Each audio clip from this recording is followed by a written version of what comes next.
welcome to a new installment of the Advice Annex with me, JP Metz. And we got a great show today. Thank you guys for all of your calls, all of your questions.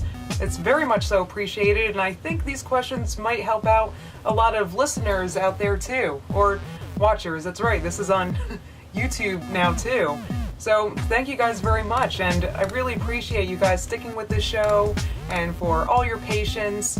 I realize things have been pretty erratic lately, but I'm pretty sure I decided what I want to do with this show. I was kind of not sure about things for a while, but I think I decided. The problem with this show was that questions really piling up, and I was becoming very overwhelmed, but I think I decided what I want to do so I can get through as many questions that you guys have sent me as possible, and as quickly as possible, because I do realize some of these questions might be time sensitive. So I do really appreciate all you guys, all your participation, all of your patience, and I mean, you guys really kind of make this possible. I know that sounds corny, but it's definitely true. So once again, and for the last time, thank you. So if you guys have any questions that you would like for me to answer in a future podcast, please call me. The number is 732-529-5772, or if you're kind of shy, anxiety cat about calling me, you can email me at theadviceannex@gmail.com. And for the both of them, please try to keep it as short as possible, and remember to include your name, age, and general location, okay? I would appreciate that. And I guess I should let you guys know about the changes I decided to make with this show. I did ask on Facebook, maybe a week or two ago, I asked if you guys liked the once a week 30 or 40 minute episodes, or if you would rather maybe one video a week on the Advice Annex YouTube answering one question. And the answers were so mixed, so I decided to do a compromise. I'm going to do 2 shows, Thursday, today, and Monday, and each show I'm going to answer 3 or 4-ish questions. So this will be a shorter episode. They will be shorter from now on, but I will make them shorter or longer depending on how many questions I have to get through. This way I can just get through as many as I might need to, or maybe if I don't have that many questions, it'll just be a shorter episode. So let me know what you guys think about that. So yeah, this will be the beginning of that, I suppose. I think that this will be really good. So I'm excited about that. And I'm also excited to answer these questions, because you guys sent in some really good ones that I'm pretty sure will help out a lot of people. So I think I should stop blabbering and get right to the questions. How about that? Hi, my name is Travis. I am 16 years old, and I live in Massachusetts. So my question or problem is, I'm gay, and is there any way to tell if a guy is gay or straight? And another question, how do you discreetly tell a guy you like him? Thank you. Bye-bye. That's a great question, Travis, and I'm glad you asked me that, because this is actually something that has come up in the Advice Annex before, or at least along these lines, and I see it a lot all the time on TUMBLR and just on the internet in general. You know, people your age just not being sure, because at your age, a lot of people just aren't out yet, or they're not ready to come out, or, you know, because you're still young, you're still under your parents' roof, it's all kinds of weird. So I totally get this, and, you know, maybe I'm just way progressive or something, or way liberal, I guess might be a term you're more familiar with, but I kind of feel like you should address this issue just like if you were interested in a girl.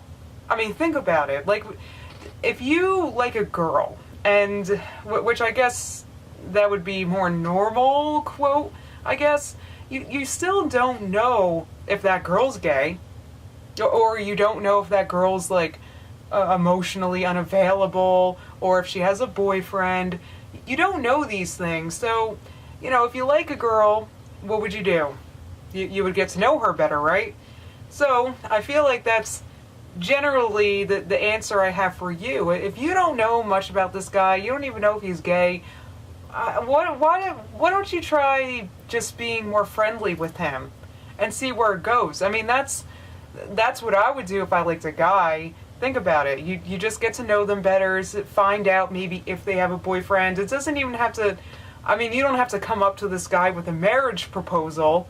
Just being friendly about anything. Just going up to him. And I realize that, that part's kind of awkward, but that's how you get the ball rolling. If you want to find out if he's gay or not, I'm just not sure if the whole, do you really want to sneak around and like snoop and spy and find out if he's gay or not that way? Or you could go about it the more honest approach by just talking to him or getting to know maybe his friends a little bit better. I mean, that's what you would do if you're interested in somebody. It doesn't change really just because you're gay. I kind of hate it when you guys think that you need to approach things differently or more special just because you guys happen to be gay. I really do. I think you guys, I feel like, I don't know, I think that you should just approach it that way in a totally normal fashion. Just get to know him a little bit better and see where that leads. Get to be his friend a little bit first, nudge, nudge, and then find out what happens. I don't think you should go snooping and peeking through his window with binoculars or whatever you might have in mind besides just getting to know him better to find out if he's gay or not. I think you should just go the more honest way. And, if he's got some problem or might be offended because you're gay, then that's his loss. So you kind of really don't have anything to lose. And I really encourage you to just, become friends with him and see where it goes. Okay, Travis? Good luck with this issue. Let me know how it goes. Hey, Justine. My name's Meredith. I'm 18, and I'm from Allentown, Pennsylvania. So, when I was 3, my mom passed away from cancer, and ever since middle school started, I realized that I would get very anxious, and then I was diagnosed with anxiety, and ever since then it's just been getting worse and worse. It's to the point where I just feel anxious every day, all the time, and I'm starting college in less than 2 weeks, and I'm very scared that I won't be able to keep up with my studies and that my dad wasted all this money for nothing. Also, to cope with my anxiety, even though I am underage, I have been drinking a lot, and it seems to just be making my anxiety worse, but I don't know what to do. I'm really scared. My best friend is moving all the way out to Wyoming to go to college while I'm going to New York. And there's just so much anxiety, and I just feel like it's never going to get better, and I'm going to be addicted to pills my whole life. So I was just wondering if you had any advice for me. It would be great. Thank you. I love your show. Well, this is definitely a very good question, and I know that this is a very good question because really this is especially something I see a lot on the internet. I notice that everybody, and it might be just because like school's starting, everybody's talking about anxiety, about having nervous breakdowns because of all the homework and how stressful things are, and I understand it. And I do want to say, first of all, because I'm not any kind of counselor or anything like that, that it does sound like that it might be helpful for you to speak to a counselor, because they are trained to deal with this kind of thing. And actually, when I was at Rutgers, I saw a counselor. It was a part of the school. Your school might have something like that. Just services that students can go to if they're struggling. And that might be a good kind of first step for you. That said, one of the things that you can do to help out your anxiety, and this is going to sound, I don't know, you guys might reject this at first, but you do need to relax. Because first of all, everybody is really stressed out. everybody, especially everybody in school. It is not easy. School, there's a lot of work to do, and you just have so many responsibilities. Your parents expect things from you. Your professors are expecting something from you. The people's friends have all scattered. You know, everybody decides to go to different schools. People lose their best friends. It's just a really stressful time. And I want to remind you that most people are going through this. And most people, they go through a period, they lose their friends, but then they make new ones. And I know that you're thinking, how do I meet new friends? I know it sounds so hard, but you do meet them. You meet them in your day-to-day life. You meet them just going along and finding people that you need to study with, finding people in a club that maybe you decide to join. You know, here on the Advice Annex, I talk all about clubs, because if it weren't for clubs when I was in college, I think I would have had a nervous breakdown. And you just need to be open-minded to meeting new people. You can't automatically shut people out just because this new person is new, and that's scary, and they're not the person that you've known since middle school, because that was kind of easy. But now it's time to, it's time to begin a new phase. It's time to start something new. It's time to step things up a little bit. I think that's what college is all about. It's all about giving you more to deal with, and you need to learn how to handle them without freaking out. And the best thing that you can do to help yourself not freak out is believe that you can do it. And I know that sounds corny, but guys, I'm telling you, if you think that you can't handle it, if you think you can't hack it, if you think you're going to curl up in a ball and cry because of all the stress and all the homework and all the tests that you got to study for and all the books you got to finish reading, if you think that's going to break you down, then it is. You need to believe that you can do it, because that's the only way that you can do it. Think about it. When's the only time that you write a paper? Like, when do you actually do it? It's when you make yourself do it, right? It's when you're like, okay, I have to write this. I can do this. I'm writing this. It's not when you're like curled up on a bed on Tumblr being like, I can't do this. I can't do this. My life is so hard. I can't even bear it. That's not when you're writing a paper. When you're writing the paper is when you are writing the paper. You just need to tell yourself you can do it, and you do it. And also admit to yourself that it's not going to be easy. And you know what? Go ahead and give yourself a pat on the back whenever you do it. I'm not kidding. Just, let's say that you're making yourself do something that's really hard for you to do, like doing some required reading. Just sit there and be like, yeah, look at me reading this book, doing what I should be doing. Pat yourself on the back. Give yourself a gold star. I'm not kidding. I give myself a pat on the back every time I make my bed. That's behind me right now. I'm like, yeah, you go, Glen Coco, making your bed. I don't know, because otherwise it's like, I don't feel like making my bed, so I don't do it, and I'm feeling lazy, so I don't do it. But and then I actually do it, and I'm like, yeah, go me. Look at me getting the stuff done that I need to get done. You know what I mean? Just really give yourself a pat on the back, and don't freak out if you're not making friends. Listen, there's a ton of lonely people at school that miss their old friends, that don't have friends in their classes. There's a lot of people like that. And you're all just kind of like begging to meet each other. What you need to do is be less shy. Just go ahead and chat a little bit. I feel like people are becoming a little bit afraid of people, but you don't realize that stepping out of that fear is how you address that. That's actually, that's basically how you solve anxiety. If you go to a therapist, for your anxiety, they'll have you do the same thing. They'll have you address your fears. That's how you get over it. Medications can help, and maybe if you talk to a counselor, they might recommend that to help. But when you take medication for anxiety, it's basically to help you maybe feel a little bit less anxious as you are addressing your fears, because you can't live life just being too afraid to do anything, because then you'll never do anything. You know what I mean? So I really hope that this helps you out. It sounds like you're having a really hard time at school, but don't worry. It's everybody. I promise. Everybody's having a hard time. So just talk to who you do have to talk to about it. Everybody's going through it, and you'll find that you'll be feeling a lot better, okay? Good luck with this issue.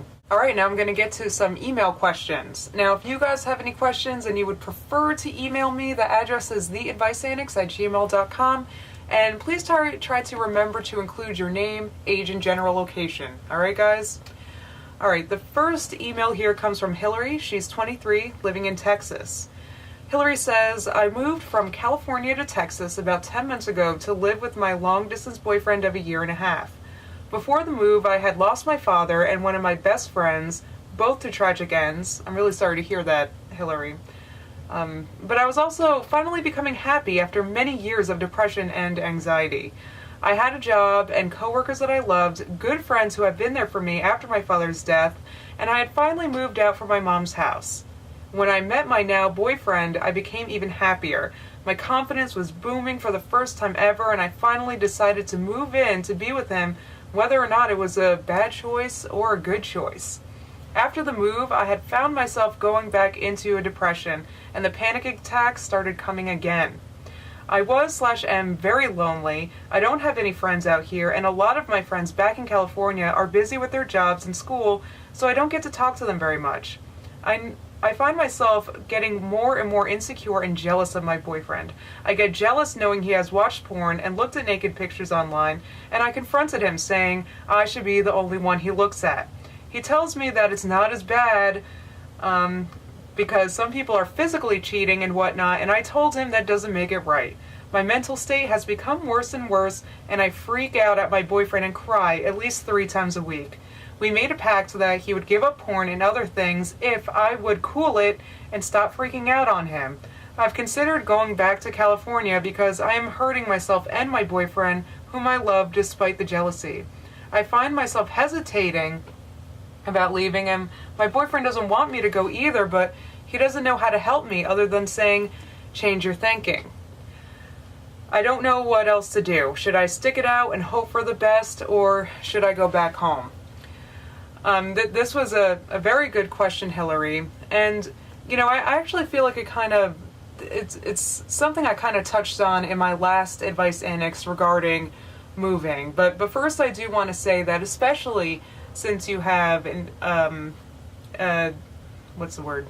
history of depression and anxiety, that this is something that you might want to seek out help for. Also, I mean, you have endured. You've had some very serious losses recently, and this could certainly contribute to depression and anxiety, absolutely. And maybe you didn't properly grieve, and maybe it's something you might want to speak to a counselor about. And there are counselors that you can speak to despite maybe if you don't have insurance or whatever the issue is, but that's something that you might want to consider first and foremost. Secondly, I want to say that when I say that I touched on this before, it was regarding moving and how this doesn't necessarily solve our problems. And I'm not necessarily talking about when you moved in with your boyfriend, but you're thinking about leaving. I'm not sure what makes you think that you're going to be less depressed and anxious back in California than you are here in Texas. The geological location doesn't change anything. It doesn't change your mental state because your mental state is in your head.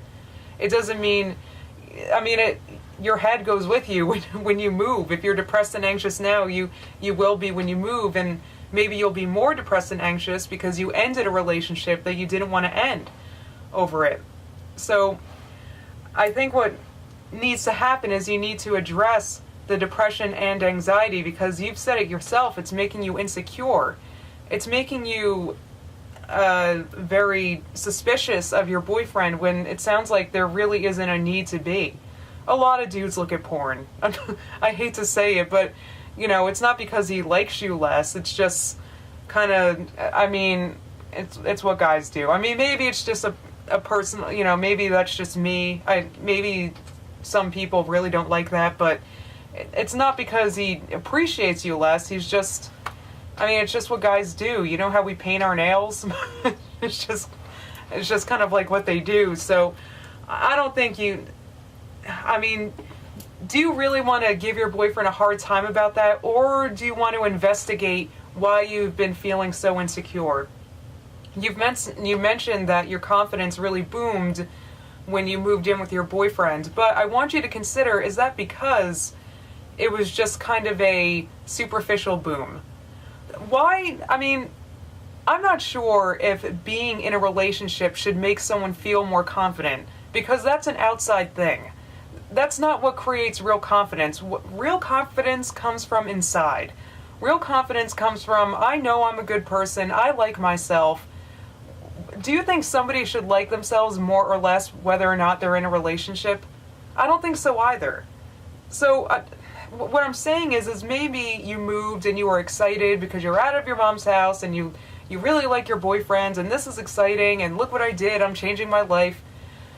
So maybe the reality set in that, wait, I don't actually feel more confident because I don't know. I haven't been in a relationship in such a long time. Maybe that's because I'm so picky, but I mean, does that mean I should think less of myself? No. So why did you think you felt better about yourself when you did get in a relationship?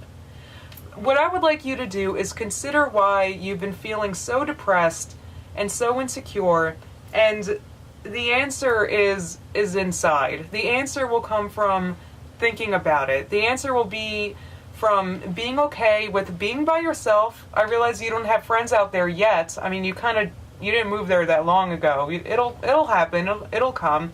Sometimes we're in situations where our friends aren't really they're not really around, and in those situations we get to do a lot of thinking about ourselves and kind of what makes us tick. So I feel like you should take this time to think about that and to think about getting help for yourself, because your boyfriend said that you needed to change your thinking, and I know that sounds like a super simple explanation, but I mean he's right. I mean the way that you're describing this, it's like a hopeless situation when actually it is all very much up to you. That this could end up having a happy ending. You just need to get to the bottom of why you've been depressed and anxious, and you're going to find, when you do get to the bottom of it, you're going to find that answer doesn't mean because you moved to Texas. That your depression and anxiety sounds like didn't form in Texas. It's something else. You need to find out what it is, because you are taking it out on your boyfriend. You are kind of, thinking that your life is something horrible when it sounds like it's not. So you need to get to the bottom of it. And, I wish I had more help for you, but that's probably something that you need to talk to a counselor about, okay? Or with a lot of introspection, like I said, whatever it takes. But I hate to see you continue to take this out on other people, okay? So I definitely wish you luck with this issue, and I hope that you can give me an update and let me know what you decided to do to address your depression, okay? Good luck. At this point, I would like to kind of make a general statement about depression and anxiety, since I have been getting so many questions regarding this issue. And like I said, it's just been so prevalent on the internet lately. People just not feeling good about themselves, feeling very anxious, very overwhelmed. And this is an issue that I've dealt with personally my entire life. And I would just like to generally say that I'm not sure if people realize that we do have the capability of helping ourselves feel better, but it does involve doing something different than what you're doing right now. And a lot of times we're just kind of feeling very bad and down on ourselves, and we're just kind of waiting for someone to give us an answer, or waiting for a pill to work, or hoping that this therapist helps, or hoping that this new pill will work better than the other pill to finally help me feel better. But what about if you guys that are not feeling good about yourselves, maybe what you need to do, consider this, is try something new that you'll be really happy and proud of yourself that you decided to do. And by doing something new, I'm not talking about, yeah, I'm gonna go on a hike around the world. No, it doesn't need to be like that. It could just be, you know what? Instead of, spending half the day dreading doing what I have to do and feeling like I'm a loser and an idiot, why don't I do something that I should be doing? Anything that'll help you feel better about yourself. Like, you know what? I'm gonna get started on that project that's not due for another month. And won't you feel proud of yourself when you actually start that project to make progress, and you know that you're way ahead of everyone else in class and you get to feel proud of yourself? I honestly feel like if you're not doing anything with yourself that you get to feel good about, that you get to feel proud of, then you're honestly not going to feel very good. How are you supposed to feel good about yourself if all you're doing is scraping by doing the very bare minimum status quo? What you do that makes you feel better about yourself is something that helps yourself or that helps other people. That's how you feel good about yourself. Not by dreading things, not by... I just can't express this enough that you guys need to understand that you can do this. You can feel better, but it is going to take effort on your part. It's not just going to magically happen because someone gives you the right advice. You have to do it yourself. You have to want to do it. Do you want to feel better? Would you like to feel less anxious? Would you like to be more productive? Would you like to be a more optimistic person? Do you want these things? These things are within your grasp. You just have to reach for them. I'm being very honest right now. And anybody who has dragged themselves out of the deepest depressions and become successful people will tell you that they had to decide that they wanted it. They had to make necessary changes. They had to push themselves. They had to go through the discomfort of, doing something different, because it is uncomfortable at first. You don't want to meet new people. That's weird. You don't want to do that homework. That's hard. But when you actually do these things, that's when you feel better about yourself. And yeah, so I just wanted to spread that to spread that idea around, because I feel like there's a lot of people out there feeling helpless that don't need to feel that way. All right, guys, this might be very corny, but I just really wanted to say that, okay? So, yeah. So I guess that's it for this week's Advice Annex. So, again, if you guys have any questions, feel free to call me. The number is 732-529-5772. Don't worry, there's instructions. It's very hard to mess it up. Or you can email me at theadviceannex@gmail.com. And don't forget to include your name, age, and general location. Alright guys, so I hope you guys like this new format. I'm very excited about it. And yeah, very excited. So I guess I will see you guys on Monday. I hope you have a very good weekend. Bye. But I don't want that to deter you, because there is a chance that he might be gay, and he might be out, and he might be ready to be... I haven't been recording.